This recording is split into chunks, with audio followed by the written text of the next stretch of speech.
Jaji mkuu mstaafu David Maraga amesema kwamba ana mawazo ya kuwania urais kwenye uchaguzi ujao. Maraga amesema kwamba ufisadi na wizi wa mali ya umma umekithiri nchini na iwapo angepatiwa nafasi ya kuongoza nchi basi atahakikisha kwamba kila kiongozi anafuata sheria. Mwanahabari wetu David Mudhoka ana taarifa hiyo kutoka uwanja wa Uhuru hapa jijini Nairobi. Katika wiki za hivi karibuni, msukumo wa jaji mkuu mstaafu David Maraga wa kuwania urais katika uchaguzi mkuu wa mwaka 2027 umekuwa ukipamba moto. Maraga mwenyewe amekuwa kimya kuhusu msukumo huo, ila leo akavunja kimya chake kwenye mahojiano ya kipekee na NTV alipokuwa akihudhuria mjadala wa ujumuishwaji wa vijana kwenye uongozi.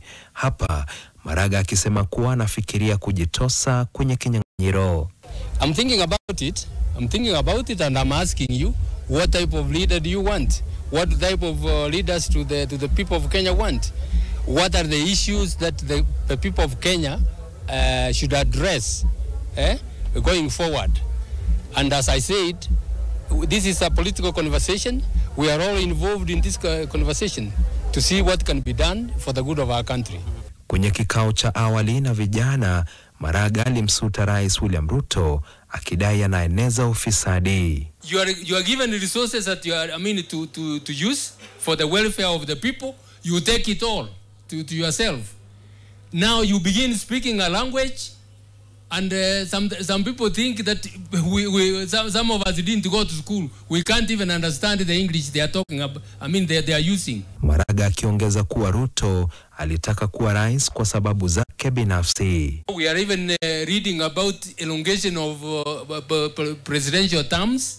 People don't want to leave power. They want to stay to be in power forever. And as a result, they trample upon other people's welfare.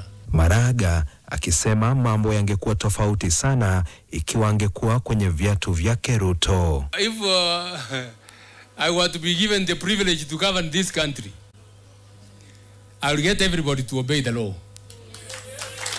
The moment you have everybody obeying the law, everything will fall into place. Maraga mwenye umri wa miaka 74 na aliyekuwa jaji mkuu kutoka Oktoba mwaka 2016 hadi Januari mwaka 2021 atakumbukwa kama jaji mkuu wa kwanza nchini kutupilia mbali matokeo ya uchaguzi wa urais. Japo kwa mara nyingine Maraga amedinda kuweka wazi kuwa anapanga kuwania urais katika uchaguzi mkuu ujao, mienendo yake ya kisiasa inaashiria kuwa Maraga huenda anamezea mate kiti alichokalia Rais William Ruto.